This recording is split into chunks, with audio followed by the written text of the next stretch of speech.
So this finishes the playlist. There's a couple of other videos which are just, I guess, variants of ones we've seen before. They're not that interesting, but I've put them up just for the sake of it. But let's just summarise where we are. We've got this final discussion about the surface area of the sphere and how our lovely Cyclide mechanism helps us understand why it is the surface area of the sphere corresponds to the surface area of a flat disk. This was the thing that originally motivated me to look at these shapes. I'll just go through that. The shapes here are defined as being the shapes we get by inverting a cone in a sphere. This is a sort of a reflection, but it's reflecting in a sphere. It's well known to mathematicians as a transformation which is conformal, it preserves angles, and locally it looks just like a sort of a scaling and a rotation, but globally it does things like turn lines into circles, planes into spheres, and cones into cycloids. So it's quite a strange transformation. Now Henry has done a lovely video as part of his video about this mechanism, which actually visualizes how this turns into a bunch of cones and how this amazing sliding mechanism, where these shapes stay engaged with each other throughout their range of motion.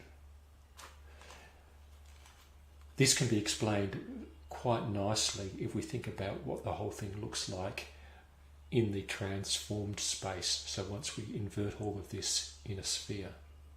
So when we realised that, we all got pretty excited because we've got something beautiful and we have a mathematical description of it. So that's really nice. So that's this mechanism. The other thing to notice is because I mentioned that this inversion of a sphere is conformal, so locally it doesn't change angles and it doesn't change distances in a local sense. This is what gives us these nice properties of these angles at the tips here are the same as the angles at the tips of the cones, and the fact that these circles stay as circles once they're transformed. So this is how I first got onto cycloids, because I was interested in the shape that was this inversion of the inner sphere of a cone. I figured that was the shape I wanted, and I went and looked it up and discovered that Japan cycloids were exactly the shape I wanted. And then I had the idea that the looms on a sphere, which I guess are modelled by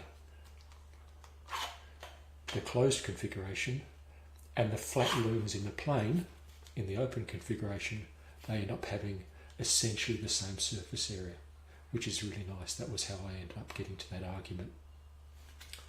Right, so that's, I guess, a bit of the explanation of how it came to be that we discovered that this was the shape, this was the mechanism which helped us understand that the looms on the sphere and the looms on the plane were in fact in the limit the same area, and therefore we could equate the surface area of the sphere with the surface area of the disk of twice the radius.